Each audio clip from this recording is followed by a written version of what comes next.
Hello students, welcome to my class.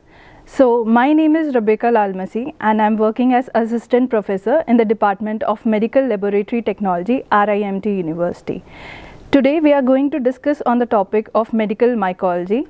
So the objectives of today's lecture are to know about important characteristics of fungi, to know various classification system and to know the medically important fungi. So moving on to the introduction, the mycology word has come from the word mycos, which is a Greek word for mushrooms. So fungi, they are the eukaryotic protista that differ from bacteria and other prokaryotes.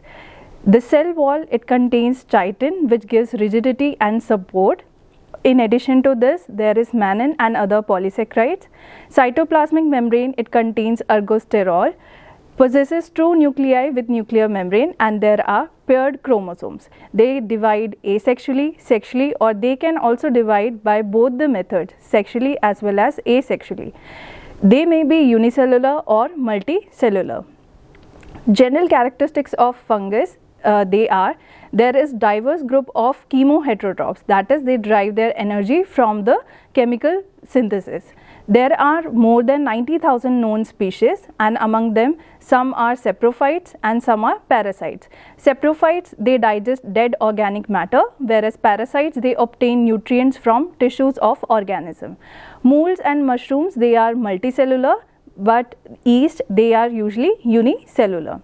So fungus, it can be found everywhere in the nature, on the growing plants, dead and decaying matter, old fruits, and so they are important for us, as well as they are also parasitic, so they can cause disease as well in humans and animals. So how the fungus, they are nourished? So as I told you that they are chemoheterotrophs, they derive their energy from chemical synthesis and they are not autotrophs. So absorption of nutrients, it is with the help of powerful exozymes. They can grow at a lower pH of 5 than bacteria. They can also grow in high salt and sugar concentration in their environment. They metabolize complex carbohydrates like lignin in wood or the wood which is being rotten.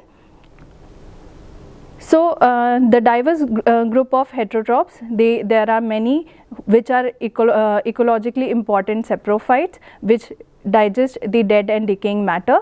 Others, they are parasites. Most are multicellular, but yeast, they are unicellular. Most are aerobes or facultative anaerobes. Cell walls, they are made up of chitin, which is a polysaccharide that gives rigidity and strength to the cell. There are over 1 lakh fungal species which are identified, and only about 100 are human or animal pathogens leading to the infection. So based on the previous discussion, there is a important question that arise, that what is the difference, how the fungal species, they are different from the bacteria. So the difference is that they possess rigid cell wall, they contain chitin, mannan and polysaccharide. The cytoplasmic membrane, it contains sterols. There is true nuclei with nuclear membrane, which basically differentiate it from the prokaryotes. They have mitochondria and endoplasmic reticulum.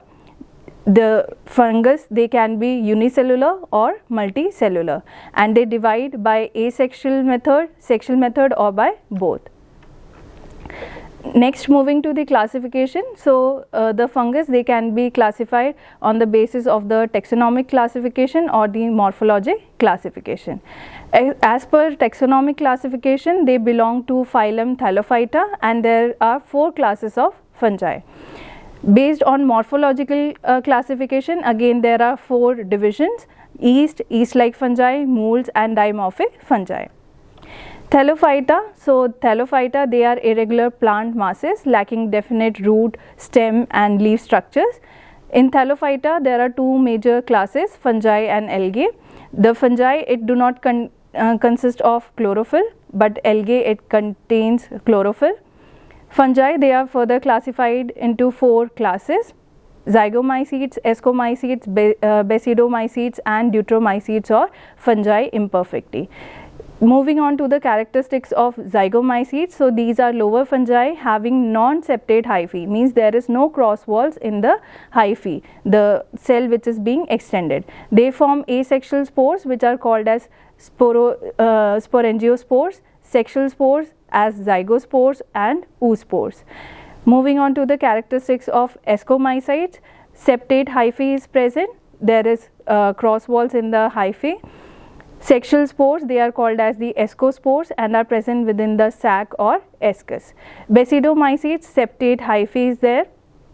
Again the cross walls they are present. Sexual spores, they are basidospores on the structure that is called as the basidium. Deuteromycetes, also called as fungi imperfecti, they have septate hyphae and they lack a known sexual state, and most fungi which are medically important, they belong to this class. Moving on to Zygomycetes in detail. So these are lower fungi, broad and non-septate hyphae is present. Asexual spores, they are called as sporangiospores, as you can see in the picture. This is the present within a swollen sac like structure which is called as the sporangium. Sexual spores, that is called as zygospores. It is a resting thick walled cell in between two hyphae. Example is Rhizopus and Mucor. Ascomycetes, so this includes both yeast and filamentous fungi. Narrow septate hyphae is present. Asexual spores, they are called as conidia and they are borne on a structure that is called as the conidiophore. Ascomycetes, so sexual spores, they are called as ascospores. They are present within a sac-like structure called as ascus, as you can see in the right picture. Several asci, they may be seen within a fruiting body as seen in Penicillium or Aspergillus. Each ascus, they have 4 to 8 ascospores.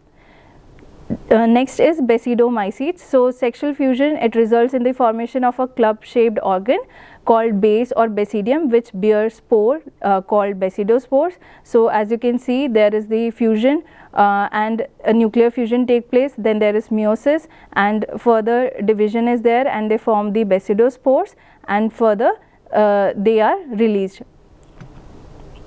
Deuteromycetes or fungi imperfecti, there are group of fungi whose sexual phase are not identified, so they grow as mold as well as yeast. If asexual stage, then the example is conidia and the example is candida and cryptococcus.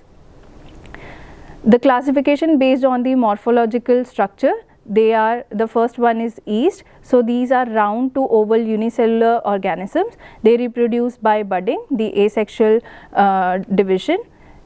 They form creamy mucoid colonies. Example is Cryptococcus neoformans. Yeast-like fungi, they grow partially as yeast and partially as elongated budding cells. Germ tube is present to demonstrate the pseudo-hyphae. Moulds, they grow as branching filament hyphae. Hyphae can be septate or non-septate. They continue to grow as mycelium, the thread-like structures. Example is dermatophytes, Aspergillus, Penicillium and Rhizopus. Dimorphic fungi, so there are some species of fungi that exist as yeast in host cell and in cultures as mycelial growth. They occur in two forms depending on the temperature. If the temperature is around 25 degrees Celsius, usually they are present in soil, so they will grow as molds, and if the temperature is 37 degrees Celsius, they grow as yeast in the host tissue. So hyphae, these are the thread-like structure making up a mycelium, and so there are many pathogenic fungi that are dimorphic. Di means two and morphic refers for the structure. So they form hyphae at ambient temperatures, but yeast they survive as single cell at body temperature. Understanding the structure of fungus, the simplest fungus, it is the unicellular budding yeast. Hypha, it is the elongation of apical cell, produces a tubular thread-like structure called hyphae. Mycelium, these are the tangled mass of hyphae and is called mycelium. Fungi producing mycelia are called molds or filamentous fungi. Hyphae, it may be septate or non-septate. So as you can see here, this is the structure of the aseptate hyphae. So there is no partition So you can clearly see the cell wall, the bottom picture, it shows the cell wall. So it contains chitin, cell membrane is present in which sterols are present, Golgi apparatus and mitochondria, rough endoplasmic reticulum and nucleus is present. So that's why they are considered in the group of eukaryotes. Fungal diseases, so it is called as mycosis. So it leads to fungal infection. About 100 of the fungal species, they cause human disease. They are not highly contagious, means they do not spread from person to person immediately. Humans, they acquire the fungal infection from nature. Groups based on degree on tissue involvement and mode of entry. So they can be grouped as cutaneous mycosis, that is referred to as dermatophytes. So they affect epidermis, hairs and nails. They may be contagious, so they can spread through direct or indirect contact. They secrete keratinase that degrades the keratin. Predisposing factors means the factors that lead to the fungal infection. If a person is using antibiotics or is on steroids, or if the person have some immunosuppressive condition, then that person is more likely to be affected by the fungal species. So the take home message is we are going to remember a few points, that fungi are eukaryotes. Medically important fungi, they belong to fungi imperfecti or deuteromycetes. They are mainly opportunistic infections, and example is candidiasis, cryptococcosis and aspergillosis. So this is all. Thank you so much.